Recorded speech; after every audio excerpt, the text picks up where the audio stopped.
Hari ini warga Kota Medan melakukan aksi di depan kantor KPU Medan menuntut KPU netral dalam penghitungan suara hasil.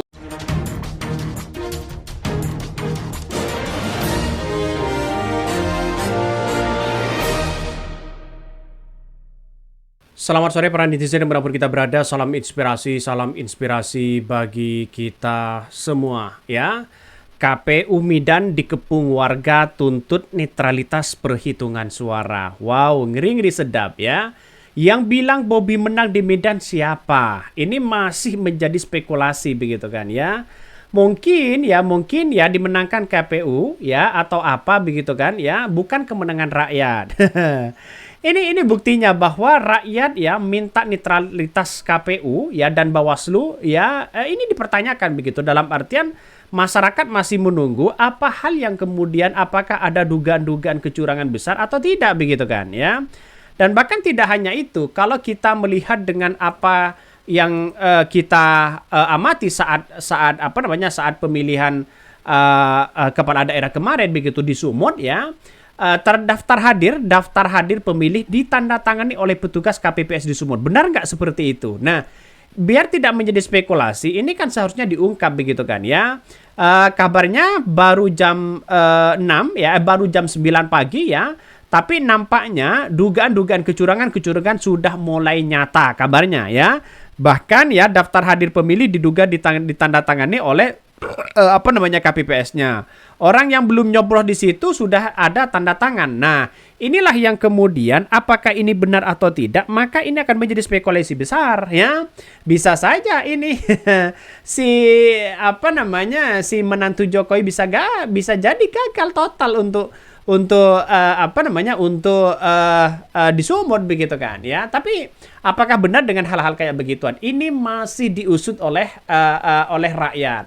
Jadi kalau memang di KPU secara real count, secara quick count memang Bobi menang mutlak di situ, hampir 60% dibandingkan dengan ya seorang Deddy Rahmayadi begitu kan ya. Tapi mau bagaimana lagi? Karena ini adalah politik. Orang itu biasanya merujuk pada KPU yang ada dalam real count atau quick count-nya. Tapi mau bagaimana lagi, karena selisihnya sangat besar begitu kan, 30 sampai berapa begitu kan, sampai 50 lebih begitu kan. Itu kan jauh, selisihnya sangat-sangat jauh sekali. Maka masyarakat ini meminta ya netralitas ya kepada KPU dan Bawaslu untuk mengusut tuntas bagaimana dugaan-dugaan yang dianggap curang dan sebagainya. Ya inilah politik begitu kan ya. Tapi biasanya rata-rata mau kecurangan kayak mau apa kayak, yang penting menang di KPU secara hasil suara kuantitatif mereka biasanya menang. Tapi nampaknya ya Rahmayadi dan rakyat mulai ada perlawanan besar begitu kan untuk menggagalkan bagaimana ya si Bobi ini mungkin dicari-cari mencari kesalahan atau mencari dugaan-dugaan kecurangan yang ada. Coba kita baca.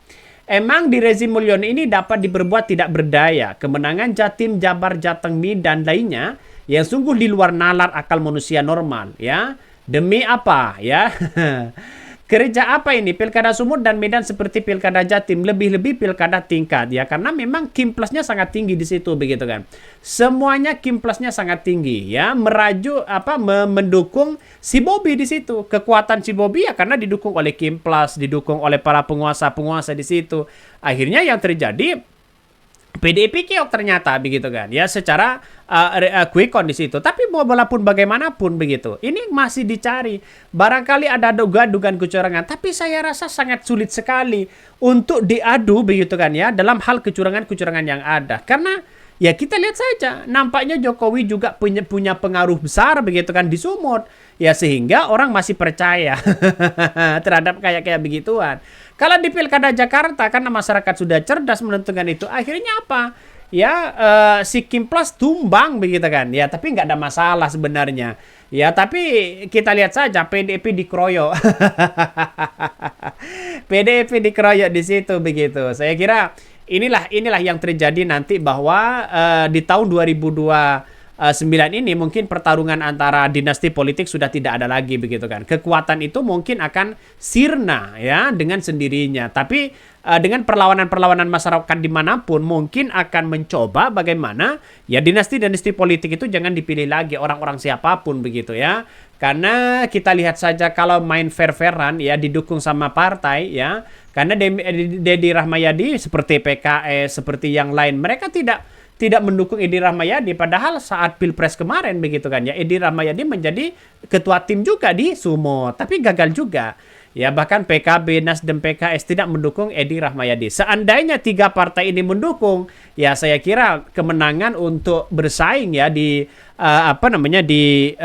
di quick count di situ begitu mungkin bisa akan terjadi ya, bisa saja imbang. Ya karena kita lihat saja dampaknya begitu PDIP ditinggal sendirian ya di Sumut. Ya mau bagaimana lagi kalau hal seperti itu. Tapi dampaknya adalah masyarakat nantinya. Ya kepemimpinan Bobby ini tidak begitu punya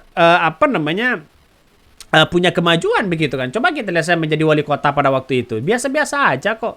Jadi saya kira mungkin bisa saja ya si Bobby bisa saja keok nantinya begitu kan ya. Semoga saja dugaan-dugaan masyarakat yang muncul hari ini, bagaimana dugaan-dugaan kecurangan yang ada ya seharusnya ini benar-benar benar-benar dicari apakah ini ada bukti atau tidak begitu. Tapi saya kira sulit sekali begitu kan ya. Sulit sekali karena di Pilkada Jakarta mau 2 putaran dipereteli sana sini nampaknya bukan tidak mungkin begitu kan, tapi kan semuanya kan ada orangnya semua begitu. Coba kita baca ini. Kantongi bukti kecurangan, PDIP bakal laporkan menantu Jokowi ke Bawaslu ya. Kalau Bawaslu yang sudah 1 kolam tidak mungkin.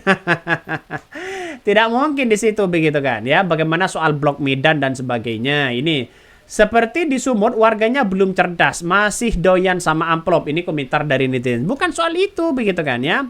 Tapi soal kadang ya orang mungkin ya soal amplop itu sudah hal yang biasa orang akan menggunakan itu begitu kan. Tapi secara realistis begitu kan ya kita lihat saja bahwa bagaimana nantinya begitu kan ya orang-orang itu punya mentalitas rasionalitas untuk memilih salah satu pemimpin dalam artian kalau pemimpinnya punya figur yang baik untuk memajukan gitu, kampanye memilih yang lain. Kira-kira seperti itu perbandingannya. Karena pemimpin itu kita lihat ya punya rekam jejak yang baik. Kalau masalah dinasti politik yang dibangun ini gimana? Ya saya kira kalau Bobby jadi di Sumut, ya pasti mereka akan ya di Sumut lagi. Dalam artian akan dipilih lagi di situ begitu. Dalam artian petahana akan maju lagi. Tapi kan kita lihat saja nanti kan Prabowo ini kan bertarung di Pilpres begitu kan ya. Karena politik itu biasanya kalau tidak ada pengaruh seorang Jokowi saya kira ya Bobby juga keok begitu kan. Karena kemampuan itu tergantung dari siapa yang kemudian menjadi sinyal begitu kan ya kepada siapa. Artinya semua Kim yang mau dikimkan begitu di berbagai daerah seperti di Jawa Timur, Jawa Tengah, Jawa Barat, di Jakarta yang punya potensi-potensi yang sangat luar biasa di Sumut itu seolah-olah mau dikimkan tapi pada kenyataannya di Pilkada Jakarta gagal total begitu kan ya masyarakat sudah cerdas di situ makanya PDIP ini saya apresiasi sekali kepada PDIP yang punya strategi di situ begitu sehingga orang-orang menganggap bahwa apa yang kemudian dilakukan oleh PDIP ini sangat mumpuni padahal di Pilkada Jakarta punya sentral perhatian yang sangat luar biasa PDIP bisa mengkeokkan Kim Plus di situ begitu kan ya karena kabarnya di daerah-daerah seperti Jawa Tengah ya masih kandang banteng sebenarnya walaupun kalah ya Pak Andika tapi pada kenyataannya orang nanti begitu kan ya karena ada pengaruh seorang Jokowi yang kemudian kabarnya mau pulang ke Solo tiba-tiba masih sana sini dan inilah menjadi faktor begitu kan kemenangan dari yang lain makanya PDIP tinggal sendirian saya kira ya hebat PDIP ya walaupun PDIP sendirian yang mereka punya kekuatan luar biasa di Jawa Timur 30% loh begitu kan Bu Risma dapat 30% karena akibat PDIP itu punya kekuatan coba kalau semisal partainya ya yang tergabung misal ada 4 partai ya 3 partai saya kira ini juga menjadi ketar-ketir sama FIFA begitu karena partai itu sudah diborong semua jadi pada kenyataannya ya walaupun kita lihat koalisi gemuk belum tentu menang tapi mendekati kemenangan di situ begitu kan ya karena lobby-lobby politik Oke, mungkin itu yang kami sampaikan. Ya, tonton terus channel Hodari Podcast Rakyat ini. Jangan lupa di subscribe.